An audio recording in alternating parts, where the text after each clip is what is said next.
saúde. Nós vamos falar aqui sobre uma doença que nos últimos dias tem ganhado bastante visibilidade após a internação do jornalista Evaristo Costa.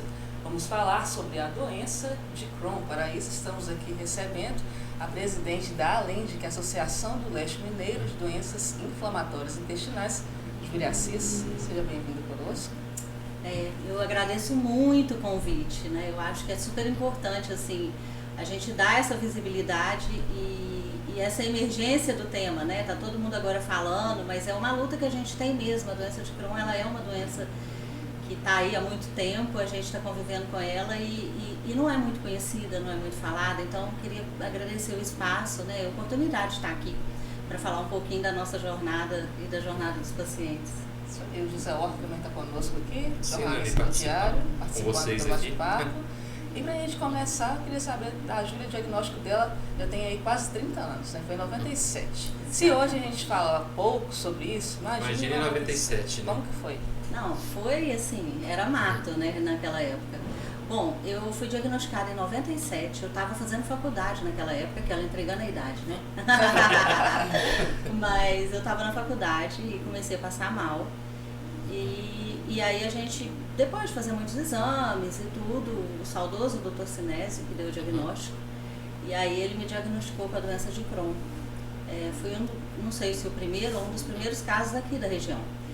E a gente não conhecia absolutamente nada. Eu ouvia essa palavra, eu não sabia do que se tratava, eu não sabia que doença era, né? E é uma doença que ela é muito difícil, assim, de conviver, principalmente no início, quando você está começando um diagnóstico, sabe? Porque é uma doença que envolve muitos, como eu vou falar, muitos sintomas, né? O paciente passa muito mal, a gente tenta de todas as maneiras e não consegue não chega à remissão tão fácil. Então são vários sentimentos de estar sozinha no mundo, né? Porque naquela época, gente, a gente tem que pensar que não existia nem internet. Então você não tinha como ler, você não tinha como procurar ninguém, né? Então você tinha que aprender a conviver mesmo sozinha. E vai dando aquele sentimento mesmo de solidão. E foi assim, né? Lá em 97 eu aprendi a conviver, eu tentei pesquisar, como eu disse, eu estava na faculdade. E aí eu ia na biblioteca da faculdade, pegava livros, porque naquela época era assim que funcionava, e a gente encontrava parágrafos só falando da doença. A gente não encontrava nada concreto, sabe? Então era bem complicado, assim, foi um início, eu digo, bastante sofrido e bastante complicado e muito sozinho, principalmente, sabe? Então hoje, quando eu vejo o tema sendo abordado, eu vejo grupos que existem no Brasil inteiro, o nosso grupo da ALENDE, é muito legal quando uma pessoa tem um diagnóstico, ela consegue já procurar alguma informação, ela consegue encontrar pessoas que sofrem o mesmo que ela, né? E que às vezes já melhorou. Então você olha para alguém, você olha e fala assim, então quer dizer que daqui a um tempo, se eu fizer tudo certo, eu vou conseguir chegar na remissão, eu vou conseguir ter uma vida tranquila, né? Então esse contato ele é muito importante, coisa que realmente, infelizmente, eu não tive no início, mas hoje a gente está aí, né? E é uma doença ali do trato gastrointestinal. Tem algum sintoma que é mais comum ali entre os pacientes, né, para acender um alerta? Sim, a doença de Crohn, ela é uma doença, a gente fala imunomediada, muitas pessoas falam autoimune, mas ela é uma doença de que, falando bem a grosso modo para as pessoas entenderem, é o sistema imunológico da pessoa que, por algum motivo, ele está desregulado e ele vai atacar o trato gastrointestinal. Normalmente o intestino, que é o mais comum, mas no caso da doença de Crohn, ela pode se manifestar da boca até o ânus.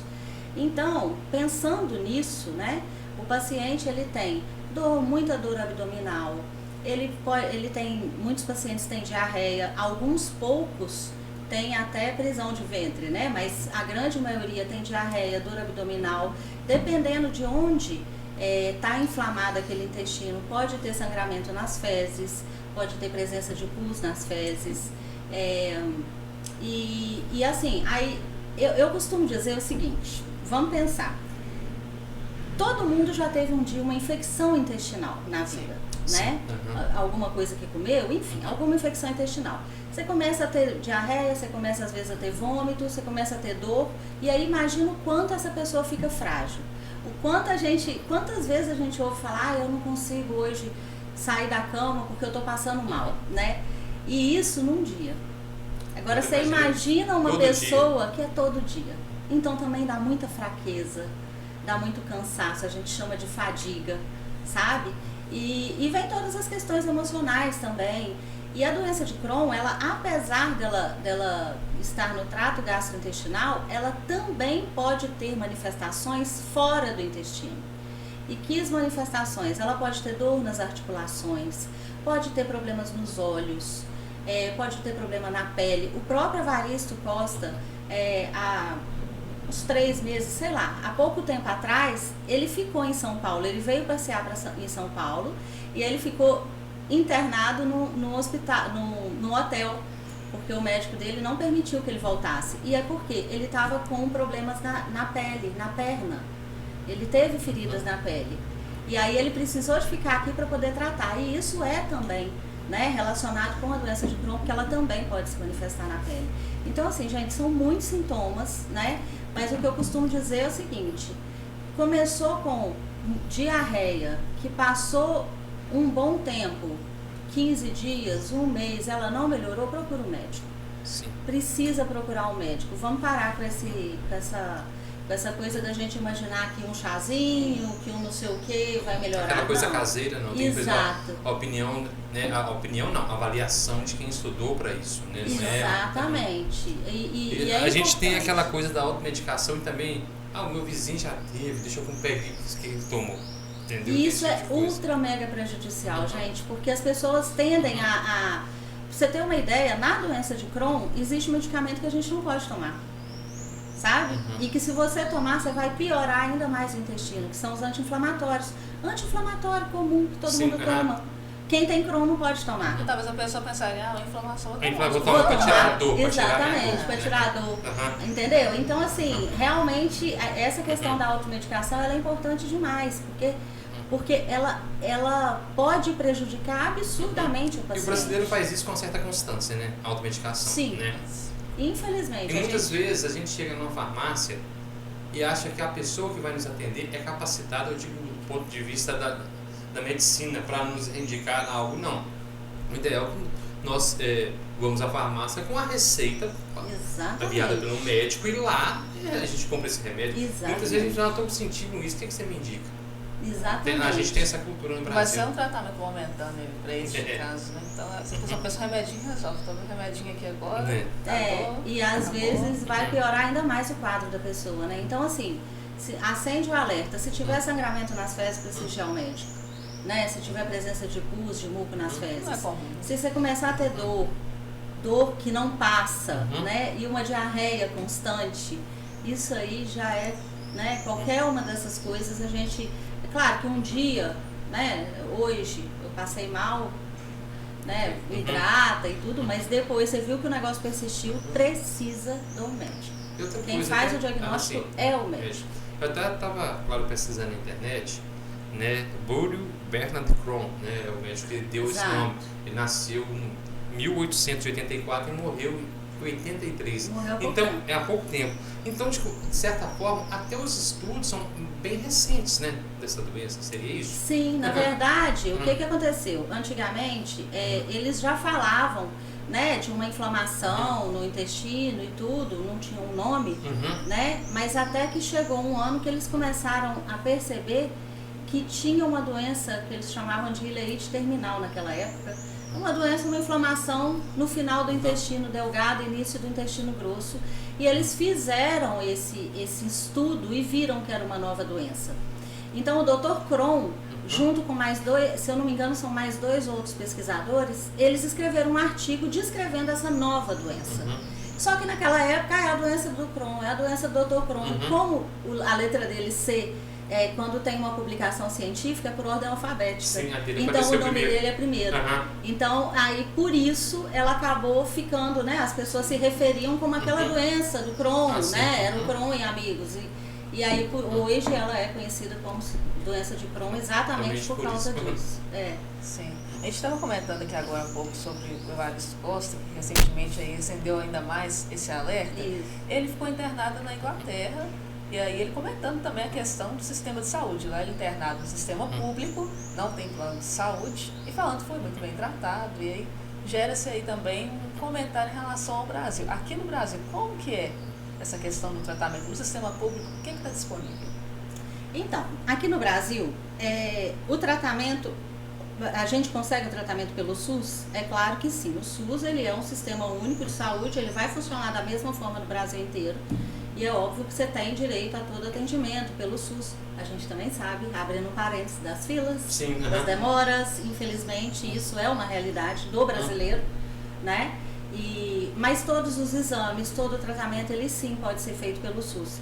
E uma coisa que é interessante a gente falar é que os medicamentos, a grande maioria deles também está disponível pelo SUS. Não todos, mas muitos boa deles. Parte, né? Boa parte. A gente tem muito, quem segue a Alend, sempre vê lá a gente falando em, vai lá, participa da consulta pública. Consulta pública, porque um remédio, falando assim rapidamente, um remédio para ele começar a ser distribuído pelo SUS, para a pessoa conseguir pegar ele no SUS, ele primeiro tem que passar por uma câmara técnica, que se chama Conitec, do Ministério da Saúde. Eles avaliam tudo, todos os benefícios, estudos, custo, tudo, e definem se vão ou não incorporar aquele medicamento no SUS. A partir do momento que a Conitec define que vai incorporar, é publicado no Diário Oficial e daí um tempo esse medicamento está disponível. E o que acontece? Esse processo, depois da decisão inicial deles, eles colocam até em consulta pública. Isso não é só para remédio para Crohn, gente. Isso eu acho que todo brasileiro deveria saber disso. Tudo, absolutamente tudo que a gente tem no SUS acontece esse processo de incorporação. E aí eles definem se vão ou não incorporar aquilo e colocam aquilo em consulta pública. E essa é a hora do brasileiro, do público se manifestar. Porque aí você vai lá e vai falar, eu concordo que esse remédio não deve entrar no SUS. Ou eu discordo, eu quero que ele entre. Enfim, ali é a hora da gente falar. Então aqui no Brasil, vários medicamentos, eles são disponibilizados pelo SUS. Medicamentos de base, os primeiros que a gente usa para o tratamento da doença, e esses medicamentos mais caros, de alto custo também. E aí a gente tem uma pequena diferença no Brasil em relação a SUS e plano de saúde.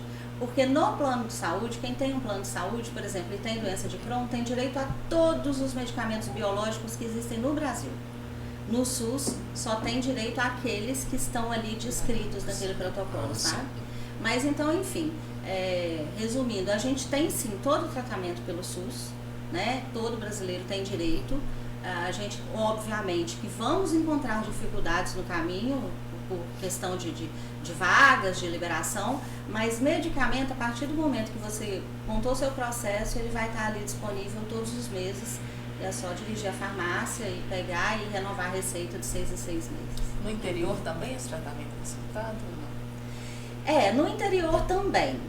Como eu disse, o SUS ele funciona de qualquer maneira. Porém, cada um com a sua realidade, digamos assim, cada cidade com a sua realidade, né? O que acontece é que o SUS, além de tudo, ele existe uma parte do SUS que se chama TFD. O que é TFD? É tratamento fora do domicílio.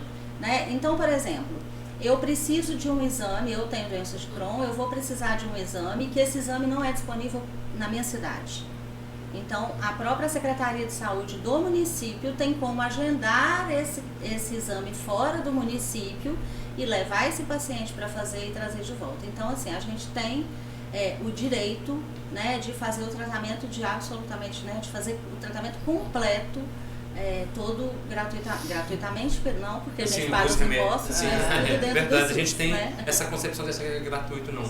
Os impostos são pagos justamente para que a gente tenha esses benefícios. Exato, para que a gente tenha esse direito, né? Às vezes não vai dele dentro da sua cidade, mas tem encaminhamento. Sim. Exatamente, e as pessoas elas têm que aprender, elas têm que entender que existe isso. Eu acho que isso tudo são aprendizados que são importantes para a vivência de quem convive, principalmente com uma doença crônica, mas pode ser qualquer outra doença. Né? A gente vê aqui em Caratinga mesmo, um paciente que às vezes está fazendo tratamento para câncer, ele não faz em Caratinga, ele pega, vai para Muriaé, vai para Caratinga, né? Enfim. E é através de quê? Exatamente do TFD. E isso existe para tudo. Né? Então tudo a gente tem o direito de conseguir, se na sua cidade não pode oferecer, eles têm que arrumar, né? Tem que arrumar fora daqui. Assim, igual no caso, existe o tratamento e não a cura. Exatamente. Né? Existe o tratamento, a pessoa, não sei, eu vou usar um termo que eu acho que é errado, saber conviver com a doença, para isso tem os remédios, né? Pessoa, igual, pressão alta, para um exemplo, né, mais raso assim, você tem que tomar os remédios para controlar a sua pressão, mas cura não tem, você tem que tomar isso constantemente, não é isso? Exatamente. A doença de Crohn, ela não tem cura, mas ela tem tratamento.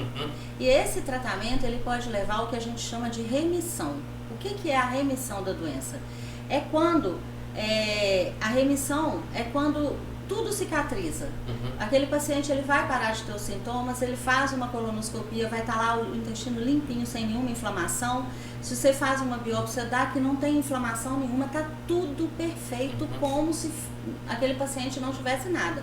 Só que é aí que muitas pessoas acabam se dando mal, entre aspas, porque pensa assim, tô curado, não tá curado, você tá em remissão. E quem te levou à remissão foi seu tratamento. Sim.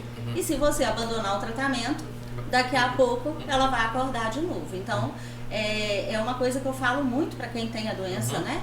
É que a pessoa tem que entender que ela vai precisar de fazer o tratamento dela pro resto da vida. Assim como você falou mesmo na pressão alta. Sim. Se a pessoa tá com a pressão controladinha, você vai parar de tomar remédio? Não. Né? Então você vai parar o tratamento, você vai começar a comer errado, você vai começar a fazer tudo? Não, você continua tendo os cuidados, porque você sabe que a doença ela existe, ela só está controlada. Sim. E é a mesma coisa em relação à doença de Crohn. Você já atingiu esse estágio? Já são 30 anos, é isso? Algumas vezes. Gente, é tão complicado, porque assim, hoje eu estou muito bem com a minha doença. Eu estou bem, eu não estou tendo aquelas crises horrorosas que me levavam para o hospital, mas eu ainda tenho problemas da doença. Eu tenho, entre aspas, sequelas desses anos todos, né? Eu já fui submetida a várias cirurgias. Então, eu tenho lá o que a gente chama de estenose, um estreitamento do intestino bem grave, então eu não posso comer muita coisa. Enfim, tem uma série de limitações aí que a gente precisa aprender a conviver, mas é isso, assim, eu costumo dizer que é a vida que eu tenho. Sim. Né? Adaptações, elas precisam ser feitas e a pessoa ou ela vai se adaptar e entrar no ritmo para viver bem, ou ela vai ficar ali se vitimizando, e que eu acho que não é a melhor saída, né? O que você teve de abrir mão, coisa que você gostava bastante para viver bem? Meu Deus! Que pergunta difícil. Eu já abri mão de tanta coisa. Certo? Vocês nem imaginam.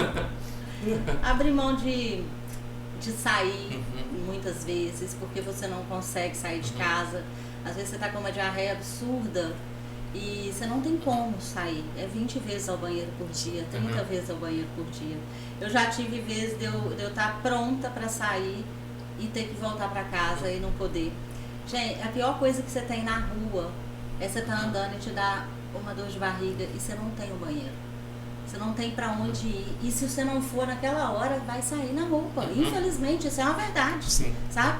Além de toda essa questão social, que tem um impacto grande para muita gente, as pessoas têm medo de sair. A questão da autoestima, digamos assim, mexe com isso. Totalmente, totalmente. Até porque falar de diarreia, de fezes, não se fala em mesa de bar. Não.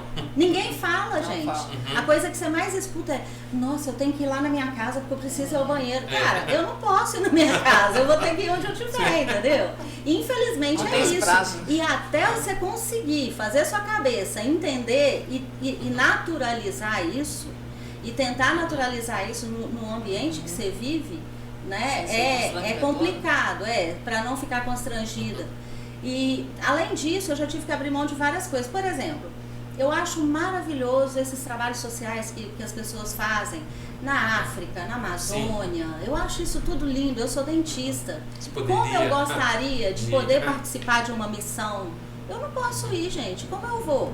Eu vou comer como nesses lugares, né? Então, tudo que eu vou fazer na minha vida, eu tenho que pensar como eu vou me alimentar, como eu vou ter acesso, para tomar a minha medicação, se ali vai me permitir ou não. Então, é uma série de coisas assim que a gente tem que abrir mão. E aí, falando de alimentação, nossa, pra vocês terem uma ideia, eu falei que eu tenho essa estenose. Eu não posso comer nada que tem fibra. Uma vez eu esqueci e comi uma laranja e engoli o bagaço. Não. Eu tive que ser internada, eu ia ter que fazer outra cirurgia. É uma coisa que pode me levar, inclusive, ao óbito, entendeu? Então, assim, tem coisas que eu não posso comer de jeito nenhum. Eu amava comer milho verde. Eu amava comer milho verde. Olha que coisa boba, né? Milho cozido. Sim, por sinal também eu gosto bastante. Eu não posso comer. Entendeu? Eu tô dizendo assim, coisas bobas. Mas que você tem que abrir mão, você tem que aprender a olhar, entendeu? Ver todo mundo ali e você não pode. A sua alimentação hoje é essencialmente como? Então, a minha alimentação, ela é bastante restrita.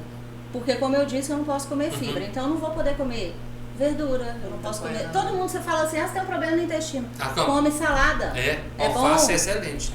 Eu não posso. Eu não posso, né? Aí você pensa assim, tem gente que fala de chia, né? Também não posso, entendeu? Então, assim, eu não posso comer absolutamente nada que tenha fibra. Então, eu tenho... A minha alimentação, ela é muito baseada em... Eu costumo dizer que a minha comida tem que ser aquela comida que quando você mastiga, ela vira uma massinha. Um purezinho pra você engolir. Porque aí eu sei que não vai me obstruir, entendeu? E aí também se eu comer gordura, eu vou ter diarreia. Sabe? É complicado, assim. Você tem que ir... E isso é no meu caso, gente. Sim, também é importante eu deixar isso claro. Porque cada paciente tem o seu, digamos, tem a sua dieta. Exatamente. Muita gente procura a Alende, nos procura desesperado, o que eu posso, o que eu não posso comer. Né? Você tem alguma dieta que eu possa fazer? Não tem, não existe. É só o nutricionista que vai conseguir fazer isso para aquele paciente. Porque vai depender de onde a doença está manifestando. Se é numa parte do intestino, aquele paciente vai ter menos vitamina tal que absorve naquele lugar. Então, tudo isso tem que ser avaliado para poder definir, né, que tipo de doença que aquela pessoa tem, para poder definir o tipo de dieta também que é indicado. Então, isso varia de pessoa para pessoa mesmo. E a doença ela pode desencadear outros problemas de saúde também? Pode. Como eu disse, né? Se não tratar, pode levar a outros, digamos assim. Ou tá ligado, de certa forma, a outros problemas de saúde. Gente, ela tá ligada a tanta coisa, assim, que a gente vê. Primeiro, eu comentei aqui que não é só o intestino. A gente tem todas as manifestações fora do intestino. Dor no corpo, na perna. Dor nas articulações, sabe? A gente, às vezes, tá ali morrendo de dor articular. E aí a pessoa nunca imagina que aquela dor na articulação tem a ver com o intestino. Aí nessa hora que né? vou tomar um anti-inflamatório agora. Exatamente. Aí ela complica mais ainda a vida dela, né? Eu me lembro, quando eu estava na faculdade, eu tive uma conjuntivite, né? Eu vou falar conjuntivite entre aspas, mas eu tive uma conjuntivite absurda que nada fazia melhorar. E eu lembro que eu fui em 4 médicos naquela época. E assim, tratamento e nada melhorava. Anos depois, eu estudando doença de Crohn, quando a internet chegou, quando a gente já tinha acesso a tudo e tal, eu descobri que a doença manifestava nos olhos. Eu não tive uma conjuntivite. Sim. Eu tive uma inflamação nos olhos da doença de Crohn. Como que a gente vai imaginar, né? Só que eu nunca contei pro oftalmologista que eu tenho um problema no intestino. Sim. Porque na minha cabeça... Não tinha nada a ver, não tinha ligação. Você vai no médico de olho, você vai falar, doutor, eu tenho um problema no intestino? Tem que falar. Tem que falar. Tem que falar, tá vendo? Entendeu? Então, assim, é muito doido. E aí também tem que as pessoas... Hoje a gente vê muito essa questão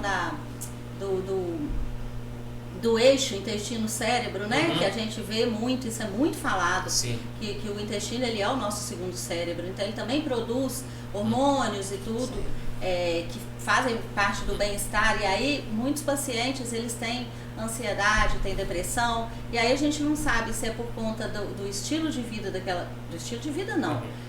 Estilo de vida também. Mas se é por conta da doença, se a pessoa está, entre aspas... não aguenta mais conviver com todos aqueles sintomas, ou se é realmente algum problema físico, né? De intestino que não está produzindo, então não está mandando para o cérebro e vice-versa. Como é que é isso? Mas o fato é que pacientes com doença inflamatória intestinal, eles têm uma possibilidade maior de desenvolver ansiedade, depressão, né? A gente também, eles têm uma possibilidade maior de desenvolver o câncer de intestino, que é muito sério. Né? Então, assim, esse paciente ele precisa está sempre sendo monitorado, porque são feridas que estão ali no intestino, são inflamações, e aí ele tem essa possibilidade maior do que a população normal de desenvolver um câncer de intestino. Então são uma série de coisas, né? É bem complicado, mas dá para viver. E eu costumo dizer que se tiver alguém aí que tem Crohn e que está assistindo, não se apavore. O nome pode parecer estranho, né? Mas... E assim, quando a gente fala que tem uma possibilidade maior de ter câncer, as pessoas ficam apavoradas. Né? Falar, ai meu Deus. Não, mas eu costumo dizer que a gente está saindo na frente. Por alguns motivos. A nossa possibilidade de desenvolver é grande? É. Mas quem tem doença de Crohn ou retocolite, a gente sempre está fazendo exame. E aí, se acontecer, vai ser diagnosticado bem no início e vai ser tranquilo. E se a gente for pensar numa pessoa que não tem problema nenhum, essa pessoa nunca não está monitorando. Sim. E aí quando ela descobrir, às vezes já vai estar mais complicado que a gente. Então eu estou falando isso porque se tiver algum paciente com Crohn aí assistindo, para não se apavorar, diagnosticado no início. Manter aí seu tratamento que vai dar tudo certo. Júlia, e a gente tendo aí um artista como o Evaristo, admitindo que tem a doença. E também, antes aqui, frisou o Tyler James Williams, né, do Todo Mundo Odeia o Chris. Isso, ele também tem. Que até o seriado favorito da Nayara, que estamos filmando agora. E agora a gente tem um artista brasileiro também admitindo a doença. Isso dá visibilidade. Representa, né? Visibilidade. Eu acho muito legal, assim, porque uma das coisas que a gente fala muito é que nós não somos invisíveis. E a gente quer gritar isso pro mundo, entendeu? A doença de Crohn existe. E ela não é mimimi. Não é o paciente que está se fazendo de doente, porque as pessoas não entendem. Sim. Às vezes você encontra comigo ontem, eu estou excelente, e hoje eu acordei e eu estou muito mal. Tem as crises também. Né? Tem as crises. E aí, muitas das vezes, as pessoas não entendem. Os pacientes, eles são julgados, sabe? Eles são julgados no trabalho, no meio social. A gente tem caso de paciente, para vocês terem uma ideia, de pessoa que tem a doença, de que no trabalho as pessoas falavam que lá no trabalho essa pessoa estava inventando de ir ao banheiro para poder parar de trabalhar, para descansar no banheiro, sabe? Então, assim, a gente vê muito ainda essa realidade, esse preconceito, esse bullying. Eu falo que isso é exatamente pela falta de informação, porque as pessoas não conhecem a doença. Então, quando a gente não conhece, a gente fica com os nossos achismos. A gente fica com o que a gente pensa, né? E a gente tem um preconceito mesmo, porque um preconceito é antes de conceito, antes de conhecer. Sim, antes de conhecer já tem aquela visão da situação. E aí quando a gente tem artistas, igual o Evaristo Costa, ele está dando uma grande visibilidade para a doença de Crohn. E assim, a gente está vendo falar agora de doença de Crohn em todos os jornais do dia a dia. A gente nunca ouvia falar, sabe? Então, para nós que temos a doença, é super importante quando a gente vê a nossa doença sendo falada. Não é porque a gente quer aparecer, é porque a gente quer que as pessoas entendam que a doença existe. Sim. Ela precisa ser tratada. Não é mimimi do paciente, da pessoa que convive com a doença. E a pessoa que convive com a doença também, ela não é a doença. Né? Sim, ela não é, eu não sou a Júlia, eu não sou o Crohn, eu sou a Júlia que tenho a doença de Crohn. Ela é só uma parte de quem eu sou. Sim, né? Mas eu quero ser respeitada por todas as minhas especificidades.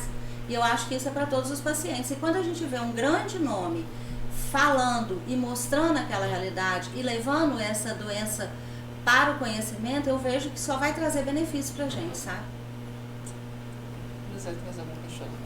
Porque não, eu acho importante que ela falou a questão de famosos virem a público e falar a respeito disso. Porque não tem nada, outro tipo de situação. Recentemente, um jogador espanhol de basquete joga nos Estados Unidos, Ricky Rubio. Quem vai achar que a pessoa tem problema de depressão? A gente só olha a questão do dinheiro. Ele falou que ia afastar da carreira para tratar da saúde mental dele, que ele não estava bem. A partir disso, a quantidade de pessoas que até me acompanham o basquete dos Estados Unidos passaram a também, será que se ele tem isso, às vezes eu tenho certas reações, eu devo procurar também um médico para olhar. Então, a partir do momento que pessoas famosas vêm a público e expõem o que tem, a questão da visibilidade. mostra, né? Exato, e aí é uma coisa que você falou que é bem interessante, ela mostra pelos dois lados. Eu falei aqui no lugar de paciente, Sim. de pessoa que tem a doença, né? Que a gente quer essa visibilidade e esse respeito mesmo, né? Mas tem esse outro lado que é super importante, porque toda vez que fala, que a gente vê uma matéria, tá lá contando que ele está internado e os principais sinais e sintomas da doença. Né? Sim, então isso ajuda com que às vezes sejam feitos novos diagnósticos. Sim. Então é uma das coisas que a gente fala muito também. O nosso trabalho de conscientização na internet, ele é para isso, é para a gente promover o diagnóstico precoce. Quantas vezes, gente, não foi nenhuma nem duas, não. Muitas vezes pessoas nos procuram que foi assistindo alguma coisa, lendo alguma coisa, percebeu que tinha aquilo ou que um vizinho vivia daquele jeito, procurou um médico e era a doença. Então, assim, quando a gente fala, a gente, além de combater esse preconceito, a gente também leva a oportunidade de um diagnóstico precoce, sabe? Eu acho isso, assim, super importante, visibilidade mesmo, ela precisa e a gente, por isso eu fiquei tão feliz em estar aqui hoje com vocês, pra gente falar um pouco mais, né, e conhecer mesmo a rotina de quem vive com a doença, né? Sim. Aí você falou a questão de informação. Antes da gente encerrar aqui, queria que você falasse um pouco sobre a Lende também, e como as pessoas podem entrar em contato, e conhecer também o trabalho de vocês. Bom, a Lende, ela é uma associação de pessoas com a doença inflamatória intestinal. Quando eu falo em doença inflamatória intestinal, a gente está falando da doença de Crohn e da retocolite ulcerativa, que também é uma doença que inflama o intestino. Elas têm pequenas diferenças, mas as duas são consideradas doenças inflamatórias intestinais. Como eu contei aqui, eu tenho meu diagnóstico lá atrás, eu sofri muito com a doença, com todos os aspectos que a gente conversou, e inclusive eu tive uma perfuração intestinal, foi grave, quase perdi a vida por conta da doença, e isso foi em 2002, ainda numa época que era desconhecido. Entre 97 e 2005 anos, né? 5 anos de doença, eu quase perdi a vida pela doença de Crohn, e detalhe, eu não sabia. Eu não sabia que a doença podia ser grave. Eu tomava anti-inflamatório. Eu piorei o meu estado também. Eu tive períodos da minha vida que o remédio era caríssimo. O meu salário de dentista comprava 2 caixas de remédio, eu tomava 11 por mês. No.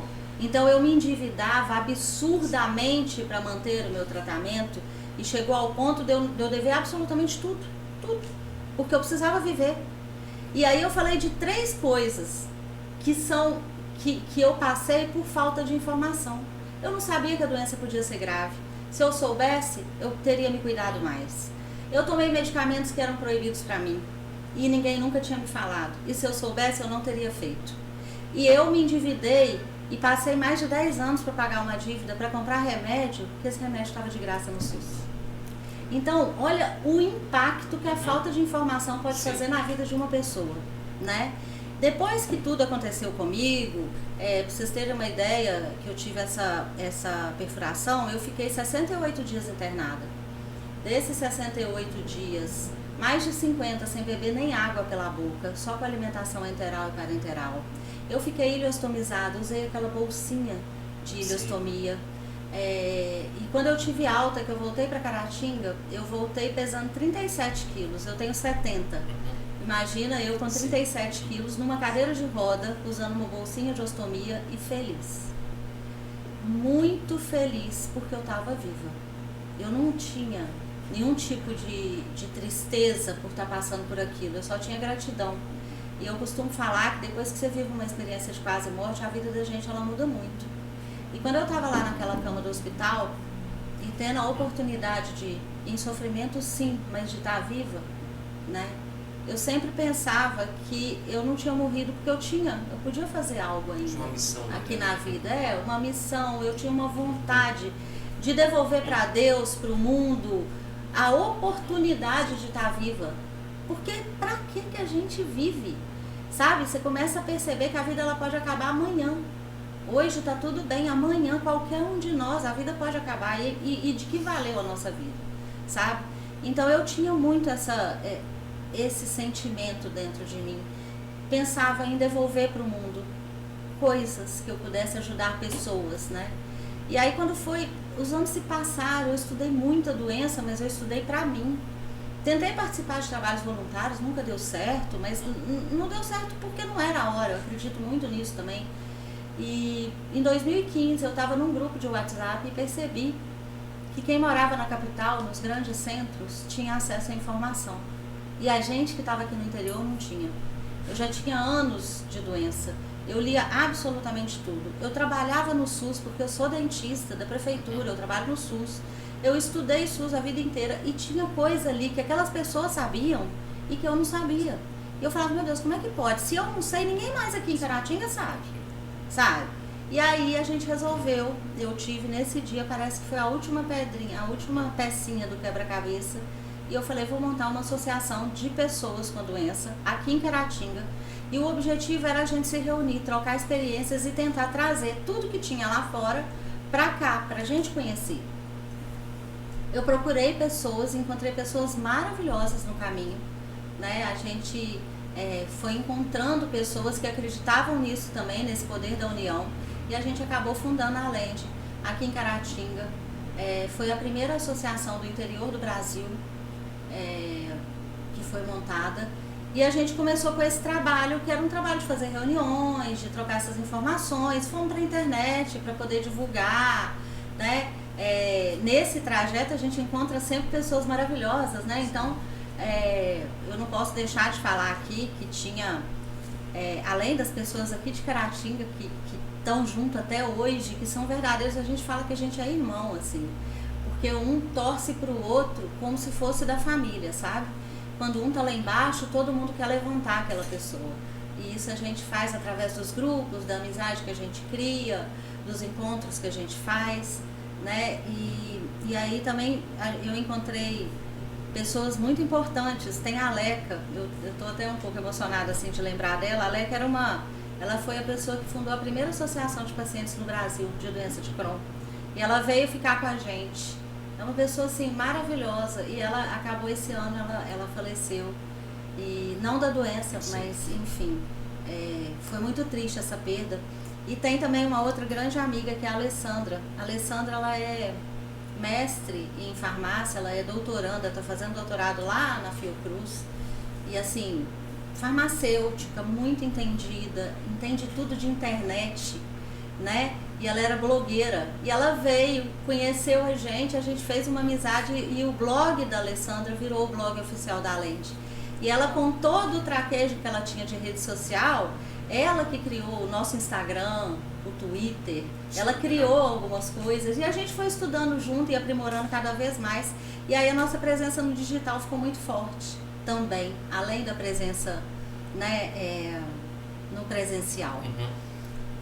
O que aconteceu é que a Lende cresceu, a gente tem hoje canal de YouTube, temos site, temos todas as redes sociais, temos WhatsApp, a gente tem lista de transmissão, a gente tem grupo de avisos, a gente tem grupo de pacientes, de pessoas com ostomia, grupo de mulheres, grupo de paciente, grupo de mães, enfim, a gente tem assim um arsenal gigante de comunicação, onde a gente só quer levar para as pessoas a informação e o acolhimento que cada pessoa precisa. Então, assim, a Lende está super aberta. Hoje a gente recebe pacientes do mundo inteiro. Nós temos pacientes da Europa, do Japão, dos Estados Unidos, do Brasil inteiro, né? E a gente desenvolve vários projetos durante o ano. Não só o nosso projeto de comunicação, a gente faz congresso todo ano para capacitar os estudantes, os pacientes. A gente traz grandes nomes para cá. A gente faz capacitação para médicos e enfermeiros. A gente faz uma capacitação para pacientes que estão na rede social, para que eles aprendam a ser navegadores na rede social, navegadores digitais. A gente mantém todos esses canais de comunicação. Então, assim, o nosso trabalho é muito vasto. E a gente está aqui de braços abertos para receber absolutamente qualquer pessoa que precise de acolhimento, que precise de informações, porque essa é a nossa missão, tentar facilitar a vida de quem tem a doença inflamatória intestinal. Muito bem, então quem está assistindo, só procurar lá Alende, ALEMDII. Exatamente, M de mineiro, né? Mineiro. Então, também os familiares de quem tem a doença de Crohn, também saber como lidar com a pessoa em casa. E aquilo que você disse muito bem, não é mimimi. Né? Exatamente. Você pode até achar, você não sai do banheiro, digamos assim, né? O que está acontecendo, né? Alguma coisa que você comeu, não, é algo bem mais sério. Exatamente. Então, assim, a gente tem muitos familiares. Acho muito legal maridos que falam que a vida deles as esposas foram transformadas depois que conheceram e que entenderam o que a esposa tem. Sabe, a gente tem esposas querendo ajudar os maridos, a gente tem mãe preocupada com o filho, enfim. E o negócio é esse. É uma rede de pessoas que a gente só quer se apoiar e mostrar que tem tratamento, que tem a remissão, que dá para viver bem sim, mas que quando está em crise é difícil.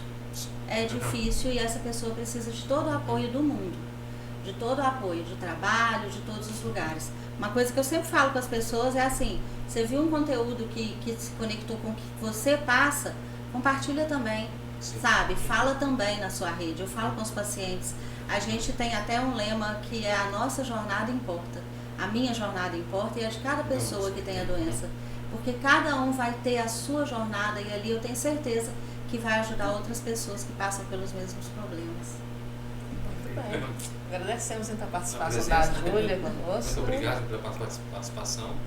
Eu acho que o programa foi muito útil para as pessoas, né?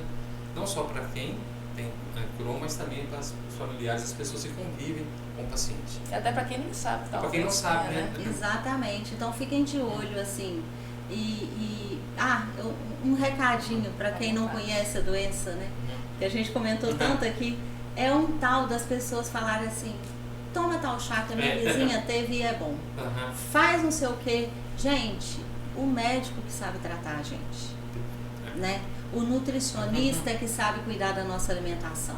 O psicólogo é que vai cuidar da nossa saúde mental. Inclusive, a Lente tem uma psicóloga que é voluntária e ela faz sessões gratuitas para as pessoas que precisam, porque também tem a questão da saúde mental. E quem trata da doença de Crohn é uma equipe multidisciplinar. Você tem que confiar na equipe médica, sabe? E parar se... Eu costumo dizer assim, se o seu médico não está dando conta, não é que ele não está dando conta, é porque a doença ainda não respondeu ao medicamento, né? E quem é uma vizinha, um amigo, para saber mais do que seu médico que trabalha o dia inteiro com isso? Então confie na opinião médica, na opinião da equipe e faça o tratamento direito, porque isso é muito importante. Muito bem. Muito obrigada, gente, pela participação conosco. Queria agradecer o espaço e a oportunidade de estar aqui falando mais uma vez. Nós agradecemos. Obrigada. Para vocês que estão assistindo aí, continuem então acompanhando o Diário de Caratinga e também além de disponível em todas as redes sociais, em todas as plataformas. Até mais. Obrigado por assistir nosso podcast. Não se esqueça de seguir nossas redes sociais. Ative o sininho do YouTube para receber mais conteúdos e vídeos e siga lá no Instagram, @Diário de Caratinga Oficial. Obrigado.